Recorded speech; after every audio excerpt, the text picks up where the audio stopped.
tant que pasteur, te laisser entrer dans l'année nouvelle ainsi serait un péché pour moi. Donc je dois te le dire, les yeux dans les yeux et le front sur le front. Il faut que je te le dise, et même si tu vas les réfuter, que au moins cela soit écrit dans le livre du temps, que je te l'avais dit. Il est important que tu comprennes et que tu maîtrises certaines vérités dans la vie. Lorsque tu ne les maîtrises pas, mon frère, il y a un problème qui arrivera dans ta vie que tu ne sauras pas résoudre. Je crois que la sagesse est ta sœur ce matin. Il y a une différence. Je n'ai pas le temps ici, mais je voudrais quand même ouvrir cette brèche. Il y a une différence entre recevoir la prophétie et recevoir la prophétie volonté de Dieu. Car la prophétie est simplement le fait de te révéler ce qui va arriver. Dieu peut te révéler ce qui va arriver sans être d'accord avec ce qui va t'arriver. Dieu peut te révéler l'avenir. Il peut te révéler ce qui va arriver ce soir sans qu'il ne soit d'accord avec ce qui va arriver ce soir. Il ne faut pas t'arrêter à dire c'est Dieu qui m'avait dit. Dieu peut te dire sans qu'il ne soit d'accord. La prophétie ne veut pas dire Dieu est d'accord. La prophétie veut dire on te parle de l'avenir. Non mais vous savez pasteur, c'est Dieu qui m'a dit. Dieu m'a dit, je suis tellement convaincu. Si je n'y vais pas, je veux mourir. Ok. C'est Dieu qui t'a dit, ok. Mais la procédure là, elle est mauvaise. Tu as manqué de sagesse. Tu as manqué de patience. Dieu peut te parler, mais tu dois avoir la sagesse de faire les choses bien. Déboire sur déboire. Larme sur larme jusqu'à la fin de l'année. Et tu attends décembre 2024 pour dire 2025 sera mieux. Mon frère, laisse-moi te choquer. Si 2023 n'a pas été bien, n'espère pas que 2024 sera mieux. 2024, je dois traverser. Tu vas traverser mon frère. Et après, qu'est-ce qui va se passer lorsque tu auras traversé? Qu'est-ce que tu vas apporter d'ici vers là-bas? Qu'est-ce que tu as fait ici que tu apporteras là-bas? Qu'est-ce que tu as convenablement arrêté ici que tu ne verras plus là-bas? Plusieurs d'entre nous, nous sommes comme ça. Bonne année. Bien, il y a même des gens qui vous disent Joyeux Noël. Même si on ne sait pas trop ce que ça veut dire. On utilise Jésus comme la tunique d'arrivée. À la fin de cette année, la majorité des chrétiens parlent de Dieu. Même ceux qui ne savent même plus comment prier tellement ça fait longtemps. Mais maintenant, là, si tu dis à quelqu'un, mon frère, ça va aller. Ah, Dieu est là. Parce qu'il considère que Dieu, Jésus est le ticket d'arrivée en 2024. Jésus n'est pas un ticket. Tu vas entendre tout le monde dire, tu seras à l'église les 30 et les 31, tu seras la veillée, tu iras où? Tu iras prier où? Oh mais c'est la fin de l'année, il faut toujours aller traverser avec Jésus. Jésus n'est pas un ticket. Jésus n'est pas le ticket du bus, du métro, il n'est pas le ticket. Lorsqu'on utilise Jésus comme un ticket, nous faire arriver en 2024, voilà pourquoi tous les chrétiens en ce moment, même si tu lui écris, comment tu vas? Jésus est fidèle. On parle de Jésus partout, pourquoi? On a peur de la mort, on ne doit pas mourir, on doit traverser. Les enfants ne doivent pas mourir, il faut. Tout le monde devient gentil. Tout le monde sourit. Jésus est le ticket qui va nous amener à traverser. Écoute, le ticket du bus, du métro, dès qu'on arrive, on l'abandonne. Il n'y a personne qui garde le ticket comme, je ne sais pas, archive ou quoi. Quand on arrive à destination, on fait quoi avec le ticket? On jette le ticket. Mais c'est le cas de la plupart des chrétiens. Et certains même, nombreux, je veux dire, sont ici. Tu as vu les ailes que tu as? Tu verras encore les ailes que tu auras à la fin de la semaine. Personne ne te cherchera. Tu monteras au-dessus de la tête du motard pour arriver à l'église. Tout ça pourquoi? C'est la fin de l'année. Il faut traverser avec Jésus. Il faut que Jésus m'amène là-bas. Non, Jésus est une vie, ce n'est pas un ticket. L'affaire de la croix n'est pas une affaire de ticket, c'est une affaire de vie. Est-ce que quelqu'un m'entend bien? Jésus n'a pas envie, n'a même pas besoin d'être le ticket de ta vie. Il veut être le guide de ta vie. Jésus veut être le gouvernail de ta vie. Tu aimes Jésus à la fin de l'année. Les amoureux de Jésus de la fin de l'année aiment Jésus tout le temps et à chaque instant.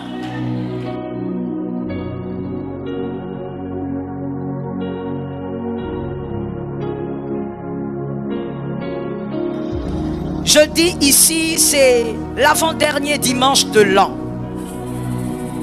Gloire à Jésus pour la grâce. Jésus est fidèle. Il t'a donné la vie. Il a permis qu'on te compte parmi les vivants.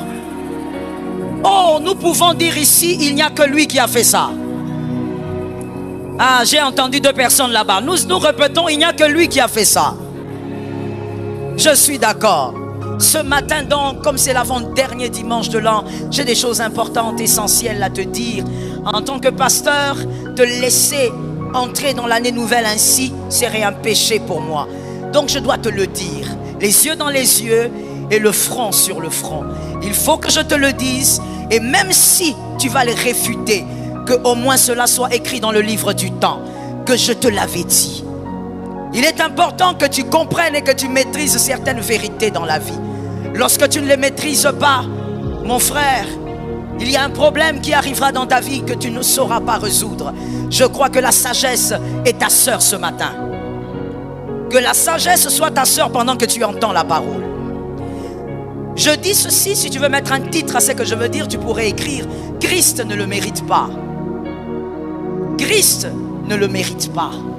Nous parle des tuniques de Joseph. Les 3 types de tuniques de Joseph. Joseph a abandonné plus de 3 tuniques. Mais on va parler de ces 3. Et si je n'arrive pas à parler de tous les 3, par la grâce de Dieu, nous allons continuer le dernier dimanche. La première tunique de Genèse 37-31, c'est cette fameuse tunique qu'on avait arrachée à Joseph par ses frères. Quelqu'un m'a dit la méchanceté. On a arraché cette tunique parce qu'il y avait trop de jalousie, trop de haine et beaucoup trop d'aigreur dans le cœur.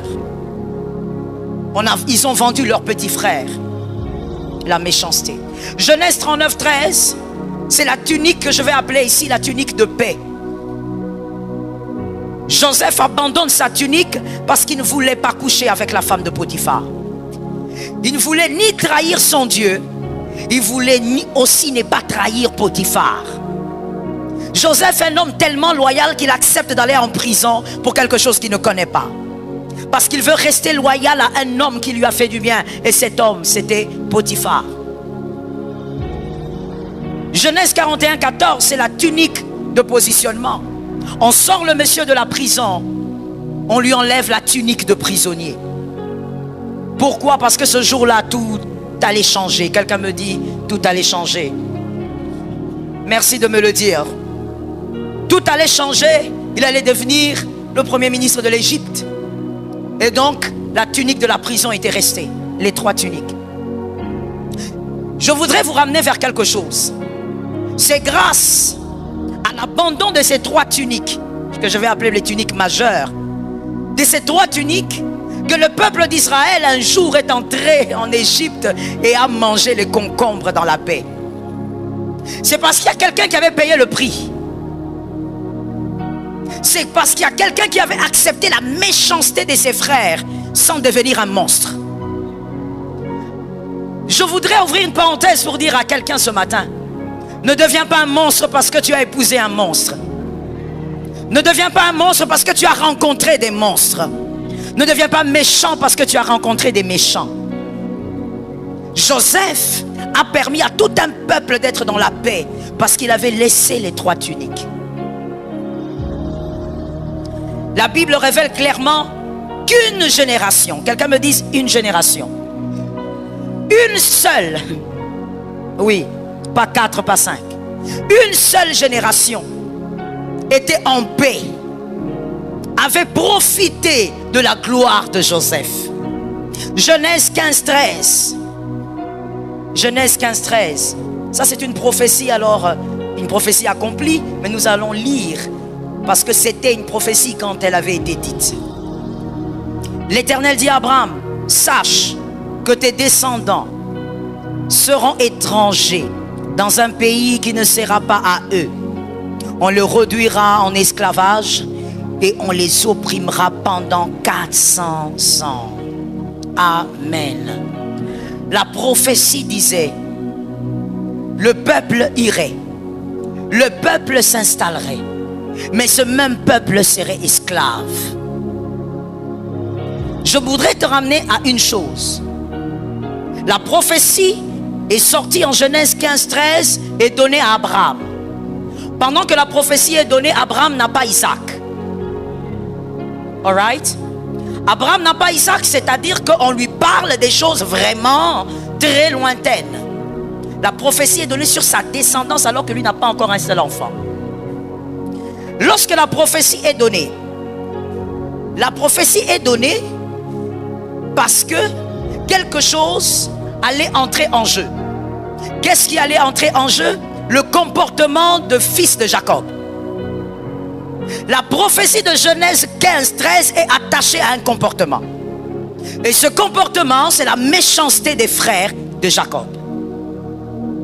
Dieu ici donc en Genèse 15-13, et je voudrais attirer l'attention de quelqu'un. Il donne une prophétie. Il parle d'un avenir, mais il ne parle pas de sa volonté. Il y a une différence. Je n'ai pas le temps ici, mais je voudrais quand même ouvrir cette brèche. Il y a une différence entre recevoir la prophétie et recevoir la prophétie volonté de Dieu. Car la prophétie est simplement le fait de te révéler ce qui va arriver. Dieu peut te révéler ce qui va arriver sans être d'accord avec ce qui va t'arriver.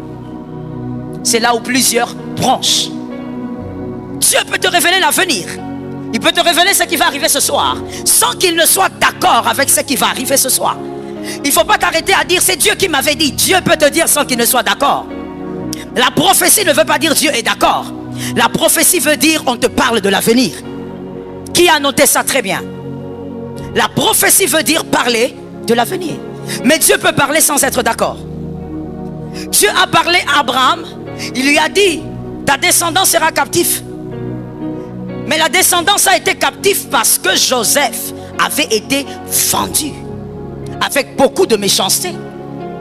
Le comportement des frères de Joseph, la méchanceté, lorsqu'ils ont agi, cette méchanceté a rencontré une réalité. Que quelqu'un me dise une réalité.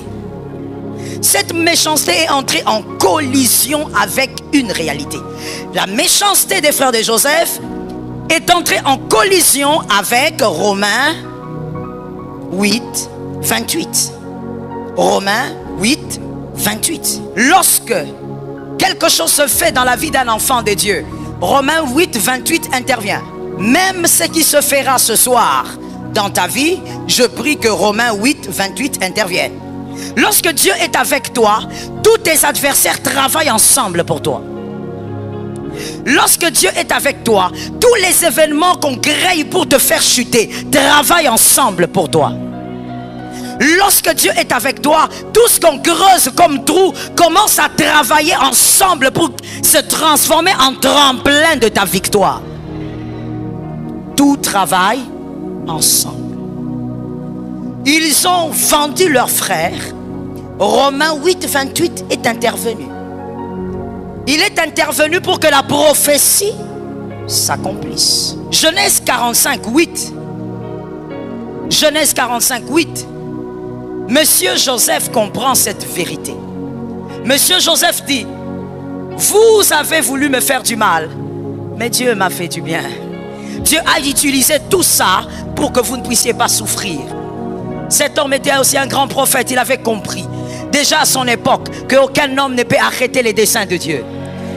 Joseph avait compris qu'aucun homme, aucun esprit, aucun pouvoir ne peut empêcher ce que Dieu a déjà organisé. Ce que Dieu a organisé finira par arriver. Avec la gentillesse ou la méchanceté des hommes, ça finira par s'accomplir. Dieu a envoyé Joseph en Égypte depuis le sein de sa mère. Voilà pourquoi quand il a commencé à faire des rêves, il voyait l'Égypte.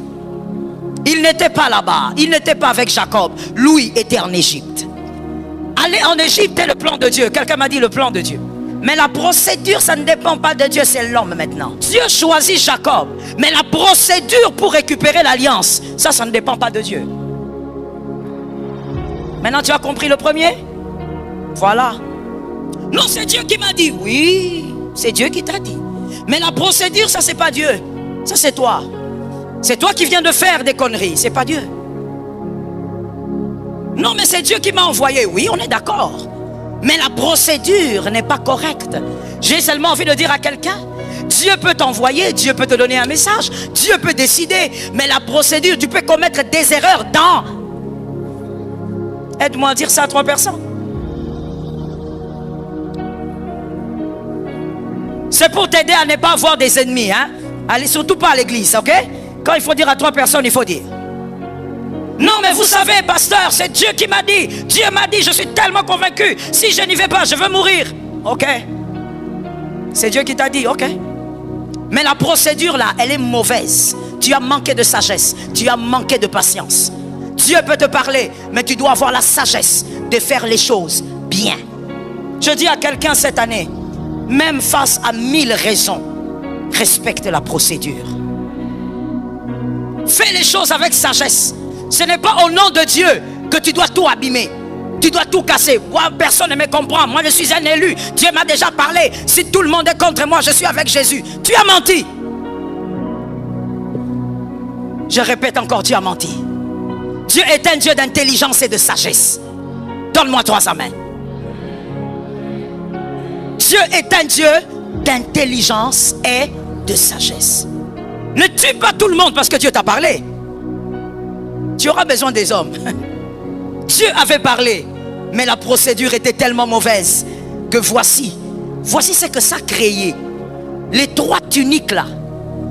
On dit, oh, le peuple d'Israël est entré en Égypte. Ils sont allés à Goshen, ils étaient privilégiés. Mais écoute-moi mon frère, la mauvaise procédure a créé les 3 tuniques. Les 3 tuniques ont créé ceci. Le peuple d'Israël en Égypte ont été en paix seulement pendant une seule génération. Une seule. Une seule génération. Et après cela, c'était le chaos. Après cela, il y a eu 400 ans d'esclavage. Dieu a dit 400, mais les années ont rajouté encore combien? Voilà, les lecteurs de la Bible. 430 ans. Mais la prophétie avait dit 400. Et là, ce n'est pas un prophète qui parlait là, Abraham. C'est Dieu lui-même qui a dit à Abraham 400. Les 30 là viennent d'où? Qui a ajouté les 30? La procédure. Une seule génération de joie. Mais 430 ans de larmes, de tumultes, de pleurs, de souffrances, de chaînes. Au nom de Jésus, il faut que tu fasses les choses autrement à partir de maintenant. Oui. Même si tu ne sais pas trop de quoi je parle, tu donnes seulement un amen, tu comprendras. Il faut vraiment que tu changes. J'ai envie de te dire, mon frère, à ton âge, vraiment, il faut que certaines choses changent. Ils ont été en joie pendant une seule génération. La Bible dit, quand Joseph est mort, la joie de Joseph est morte avec lui. Leur paix, leur sourire est parti avec Joseph. Un autre pharaon s'est levé et il les a traumatisés pendant 430 ans. Que Jésus ait pitié de tes enfants. Ton amen est faible, tu n'as pas compris. Que Jésus ait pitié de tes enfants. Parce qu'il y a des choses que tu dois corriger maintenant, tout de suite. Joseph a célébré, Manassé a célébré, Ephraïm, mais la descendance. Mon frère, en 2024, il ne faudrait pas que tu aies 3 mois de paix et puis le chaos, le reste. C'est de ça qu'il s'agit ce matin. Si je te laisse célébrer comme ça le nouvel an, je suis vraiment un mauvais pasteur. Il ne faudrait pas qu'en 2024, janvier c'est bon, février c'est bon, mais à partir de mars, déboire sur déboire, larmes sur larmes, jusqu'à la fin de l'année, et tu attends décembre 2024 pour dire 2025 sera mieux. Mon frère, laisse-moi te choquer. Si 2023 n'a pas été bien, n'espère pas que 2024 sera mieux. C'est une foi biaisée. La foi n'est pas l'incapacité de voir. Et moi je peux même dire que la foi voit. La foi, elle voit très bien, mais elle doit voir comme Dieu. Ne fais pas ce que les enfants de Jacob ont fait. Si tu utilises ces 3 tuniques aujourd'hui jusqu'à la fin de cette année, je t'assure que l'année prochaine tu vas sourire pour peu de temps. Tout le reste, ça sera larme sur larme, pleur sur pleur. Dis à ton frère la procédure. Aide-moi, dis à quelqu'un d'autre. Il faut localiser un homme de foi. Dis-lui la procédure. Dis maintenant à ton âme la procédure. Plusieurs chrétiens aujourd'hui ont le même comportement que les fils de Jacob. Ils utilisent la tunique pour arriver en Égypte. La tunique évidemment de Joseph. Ils utilisent les 3 tuniques pour arriver. Arriver c'est bien, et après 2024, je dois traverser. Tu vas traverser mon frère, et après qu'est-ce qui va se passer lorsque tu auras traversé? Qu'est-ce que tu vas apporter d'ici vers là-bas? Qu'est-ce que tu as fait ici que tu apporteras là-bas? Qu'est-ce que tu as bien commencé ici? Et quand je dis ici, je parle de 2023. Qu'est-ce que tu as bien commencé ici que tu vas continuer là-bas? Qu'est-ce que tu as convenablement arrêté ici que tu ne feras plus là-bas? Jésus te délivre. J'ai entendu un bon amen ici en face de moi. Je vais entendre des bons amens partout. Donnez-moi des bons amens. Il faut être conscient qu'il s'agit de ton cœur. Plusieurs chrétiens se baladent avec les 3 tuniques. C'est-à-dire qu'on veut voir absolument les choses se faire autrement. Mais voici la logique. La logique est que les mêmes résultats produits, les mêmes causes plutôt, les mêmes causes produisent, bah oui, les mêmes causes produisent les mêmes effets, forcément. C'est que si tu fais comme les enfants de Jacob, tu auras le résultat des fils de Jacob. La première tunique, on a dit que c'était la tunique de quoi? Pardon? La méchanceté. Merci beaucoup. Merci de suivre. La tunique de la méchanceté. Mettez une virgule et écrivez aussi la tunique de l'arrivée. La tunique de l'arrivée. Plusieurs d'entre nous, nous sommes comme ça. Bonne année. Bien, il y a même des gens qui vous disent Joyeux Noël. Même si on ne sait pas trop ce que ça veut dire. On utilise Jésus comme la tunique d'arrivée. À la fin de cette année, la majorité des chrétiens parlent de Dieu. Même ceux qui ne savent même plus comment prier tellement ça fait longtemps. Mais maintenant, là, si tu dis à quelqu'un, mon frère, ça va aller. Ah, Dieu est là. Parce qu'il considère que Dieu, Jésus est le ticket d'arrivée en 2024. Jésus n'est pas un ticket. Tu vas entendre tout le monde dire, tu seras à l'église les 30 et les 31, tu seras la veillée, tu iras où? Tu iras prier où? Oh mais c'est la fin de l'année, il faut toujours aller traverser avec Jésus. Jésus n'est pas un ticket. Donne un amen. Jésus n'est pas le ticket du bus, du métro, il n'est pas le ticket. Lorsqu'on utilise Jésus comme un ticket, nous faire arriver en 2024, voilà pourquoi tous les chrétiens en ce moment, même si tu lui écris, comment tu vas? Jésus est fidèle. On parle de Jésus partout, pourquoi? On a peur de la mort, on ne doit pas mourir, on doit traverser. Les enfants ne doivent pas mourir, il faut. Tout le monde devient gentil. Tout le monde sourit. Jésus est le ticket qui va nous amener à traverser. Écoute, le ticket du bus, du métro, dès qu'on arrive, on l'abandonne. Il n'y a personne qui garde le ticket comme, je ne sais pas, archive ou quoi. Quand on arrive à destination, on fait quoi avec le ticket? On jette le ticket. Mais c'est le cas de la plupart des chrétiens. Et certains même, nombreux, je veux dire, sont ici. Tu as vu les ailes que tu as? Tu verras encore les ailes que tu auras à la fin de la semaine. Personne ne te cherchera. Tu monteras au-dessus de la tête du motard pour arriver à l'église. Tout ça pourquoi? C'est la fin de l'année. Il faut traverser avec Jésus. Il faut que Jésus m'amène là-bas. Non, Jésus est une vie, ce n'est pas un ticket. L'affaire de la croix n'est pas une affaire de ticket, c'est une affaire de vie. Est-ce que quelqu'un m'entend bien? Jésus n'a pas envie, n'a même pas besoin d'être le ticket de ta vie. Il veut être le guide de ta vie. Jésus veut être le gouvernail de ta vie. Tu aimes Jésus à la fin de l'année. Les amoureux de Jésus de la fin de l'année aiment Jésus tout le temps et à chaque instant. Regarde ton voisin, dis-lui, on parle de Jésus. Parce qu'il y a des gens ici, si tu ne dis pas ça, il va attendre seulement qu'on lui dise, reçois la maison. Il n'y a pas de maison ici. Aujourd'hui, on ne reçoit pas maison, on ne reçoit rien. Ce que tu devais recevoir de plus grand, tu l'as déjà en toi. Jésus n'est pas un ticket qui va nous aider à traverser, à vivre 2024. Si tu iras en 2024, c'est parce qu'il te fait grâce.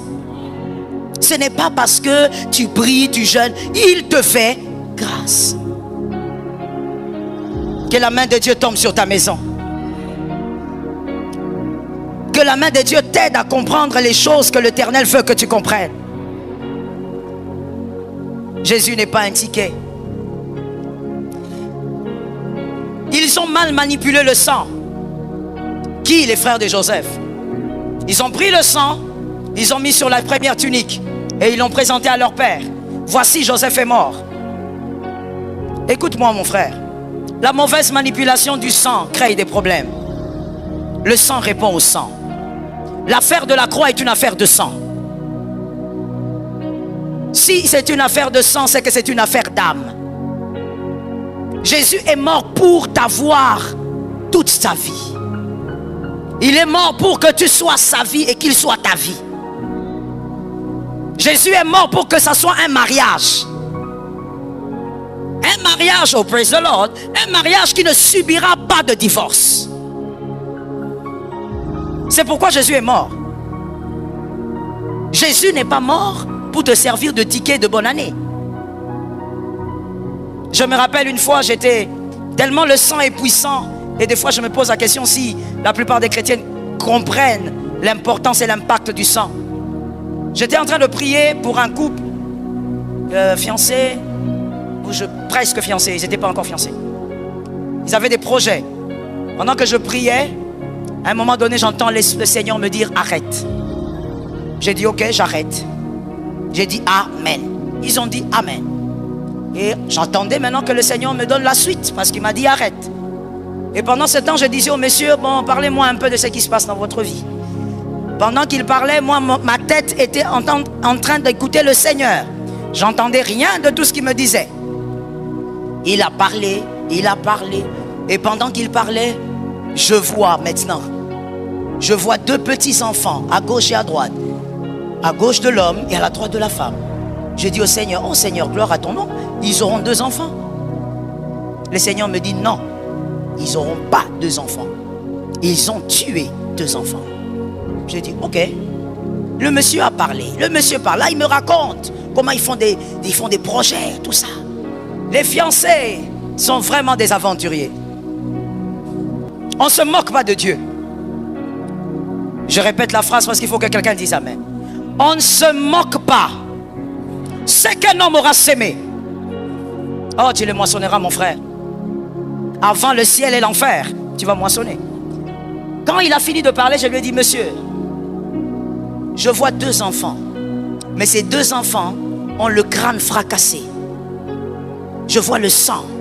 Dieu ne veut pas que je prie pour vous. Il ne veut même pas que je m'occupe de vous. C'est-à-dire vous donner des conseils jusqu'au mariage. Qu'est-ce que vous avez fait? Vous avez fait couler le sang. Maintenant, regardez le monsieur. Il était prêt à secouer la tête. Et heureusement pour lui, il avait une femme intelligente. C'est le genre de femme qu'il faut avoir. Ce ne sont pas les femmes menteuses, voleuses. Elle ment comme elle respire. Généralement, dans des cas comme ça, c'est la femme qui ment. Vous allez voir la femme en train de dire, on ne connaît pas. Vous ne savez rien? Non. Vous ne vous souvenez? Non. Que Dieu te délivre d'une telle femme. La femme a arrêté son fiancé, qui n'était même pas encore son fiancé. Il dit, attends, calme-toi. Il dit, pasteur, il faut qu'on vous le dise. On a fait 2 avortements.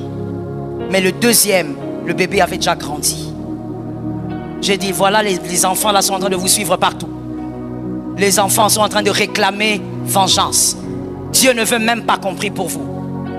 Mon frère, j'ouvre une parenthèse pour dire, le sang réagit au sang. Si tu as déjà fait un avortement, tu dois demander pardon et confesser. C'est un péché qu'on ne demande pas pardon en cachette. Tu confesses d'abord auprès d'un homme de Dieu. Et ensuite, on prie pour toi. Mon frère, si tu as fait avorter une fille, il faut que tu demandes pardon. Tu vas chez un homme de Dieu. Ne va pas chercher Jésus comme un ticket de 2024. Tu attends seulement traverser. Bonne année. Va confesser. Compris pour toi. Sinon, le sang va te poursuivre toujours et ne s'arrêtera pas. La Bible dit ce sang-là crie vengeance devant Dieu. Ma soeur, ces avortements-là, tu les appelles des petites choses qui ont disparu rapidement. C'était juste une pilule, c'est fini, c'est parti. Attention, le sang répond au sang. Tu avais avorté, ma soeur, même si tu es la seule à le savoir. Jésus le sait, la preuve, c'est que ce n'est pas ma prédication, mais Jésus te parle. C'est à toi qu'il s'adresse. Va confesser. Surtout les femmes, elles ont des cœurs durs, très durs. Humilie-toi, va confesser devant un homme de Dieu. Compris pour toi. Est-ce que quelqu'un m'entend? On ne joue pas avec le sang reste suspendu. Que l'Éternel te donne la victoire.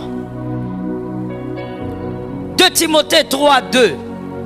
2 Timothée 3:2, l'apôtre Paul dit: dans les derniers jours, les hommes seront fanfarons, égoïstes, amis de l'argent, méchants. L'apôtre Paul décrit ce que nous sommes en train de vivre aujourd'hui. À son époque, une lointaine prophétie. Aujourd'hui, nous vivons. Les gens sont devenus tellement égoïstes, même égoïstes envers Dieu. Une génération de profiteurs. Tout le monde veut profiter de tout le monde. Voilà pourquoi il y a des langages sorcellériques, diaboliques. Comme quoi, pourquoi tu souffres pour le Congo? Toi, tu veux laisser le foufou mourir. Toi, tu veux comparer la nation et le foufou. Tu veux comparer le salut de toute une génération, de plusieurs générations. Tu veux comparer ça à la nourriture. Mais d'où vient tout ça? Une génération de profiteurs. Tout le monde veut profiter de tout le monde. Là où il n'y a pas profit, personne ne reste. Que Jésus nous délivre. Maintenant, tu vas m'aider à localiser 3 personnes, dis-leur. Il s'agit de nous maintenant. Maintenant, on parle de nous là. Je veux vous voir localiser. Maintenant, c'est la bonne prédication qui a commencé. Oui, maintenant, c'est la bonne prédication. Une génération de profiteurs. Tu entendras quelqu'un te dire en premier, dès que tu viens, il vient chez toi, tu lui dis: écoute, moi je travaille avec Lionel. La première chose qu'il va te demander, il te donne quoi? Génération de profiteurs. Automatiquement, il te demande: je gagne quoi en étant là? Génération de profiteurs. Une génération où tout le monde veut monter sur tout le monde. Tout le monde veut grimper sur le dos de tout le monde. Mon frère, tu ne peux pas grimper sur le dos de tout le monde. Ou alors je vais te dire une autre sagesse. Quand tu auras grimpé, il faut qu'on grimpe aussi sur toi. C'est ça la sagesse de la vie. Tu ne peux pas tout le temps grimper sur tout le monde. Non, à un moment donné de la vie, il faut aussi qu'on grimpe sur toi. Une génération de profiteurs au point où on veut même profiter de Jésus. Tu pries parce que tu as peur de la mort. Tu calcules les jours. On m'avait donné une prophétie que j'allais mourir le 30 décembre. Au nom de Jésus, Faya. Au nom de Jésus.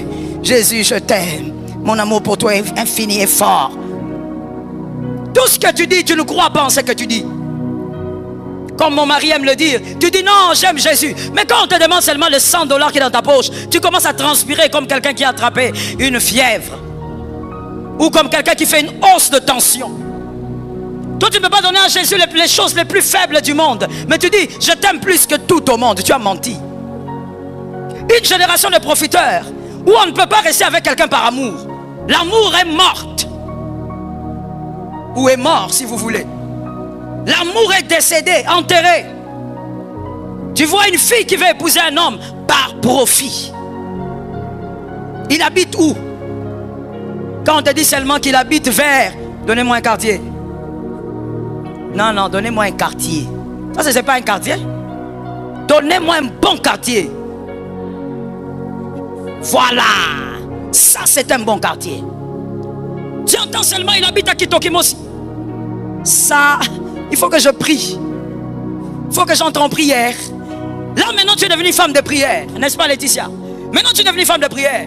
Mais quand on te dit, oh, il habite Gombe, il travaille à tel endroit, il a des entreprises. Alléluia, Dieu m'avait promis que cette année ne finira pas. In the name of Jesus. Dieu t'avait promis. Tu as oublié que tu dois prier. Génération. Merci. Je te dis, c'est la meilleure partie de la prédication, donc il faut répondre. Profiteur. Il y a des gens même qui viennent dans les églises par. Non, je vais aller dans telle église parce que j'ai remarqué qu'il y a tel ministre qui vient. Sorcier. Non, je viens d'entrer l'église parce que vous remarquez qu'il y a le DG, le PDG. Quelle génération de profiteurs. Même avec Jésus, tu as cette sémence-là. Tu attends 2024. Tu te dis, tu veux profiter de Jésus comme un ticket. Toutes les bières qu'il y avait dans ton placard, tu les as mis où, monsieur? Tu te rappelles comment hier soir tu as tout jeté? Et quand tu jetais, tu chantais Yesunde kona bolingo. Où as-tu mis toutes ces bières? Toutes ces cigarettes-là. Quand on te dit fumer, c'est pas bon, tu dis montrez-moi un verset de la Bible. Ah bon? Qu'est-ce qui est écrit sur la plaquette? I'm just amazed. Comment quelqu'un peut être comme ça? Tu vas répéter ça parce que ton voisin ne sait pas. Tu vois jusqu'à l'âge qu'il a, il ne sait pas. Il n'a jamais fait attention. Qu'est-ce qui est écrit sur la boîte à cigarettes? Fumer est préjudiciable. Mais tu as ça et tu me demandes un verset biblique. Les païens t'ont déjà donné un verset. Mais là tu as jeté. Tu as jeté pourquoi? C'est la fin de l'année. Profiteur, même avec Jésus. Toi tu profites même avec Jésus. Ce monsieur-là, tu avais dit qu'il n'était pas intéressant. Mais tu es rentré parce que tu as besoin de te faire des tissages à la fin de l'année. Le monsieur là aussi. Le monsieur là aussi. Tu manques tellement de discernement que tu n'as pas compris pourquoi il est rentré en dernière minute. Tu crois que c'est parce que tu es beau? C'est pas parce que tu es beau. Et, écoute maintenant quand ce monsieur, le monsieur qui manque de discernement là, hein, c'est pas toi, hein? Ce monsieur là, regarde maintenant comment il réfléchit. Je savais. Elle allait revenir. Je savais. Toi, on te revient seulement en décembre. Connais-tu le poulet du décembre? Connais-tu la chèvre de décembre? Mon frère, tu es le poulet de décembre. Génération des profiteurs. Quelqu'un qui devient l'ami de l'autre parce qu'il veut profiter de sa poche. Mon frère, sors de l'esclavage. Toi-même d'abord commence à sortir de l'esclavage.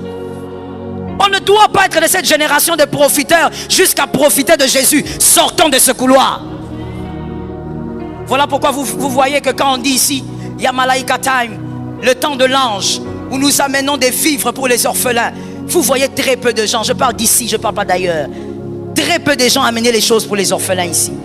Tout le monde s'occupe de sa maison, tout le monde s'occupe de ses enfants. Génération, merci. Personne ne veut amener même des petites chaussures. Le 25 c'est quand? C'est demain, non? Tu es déjà parti?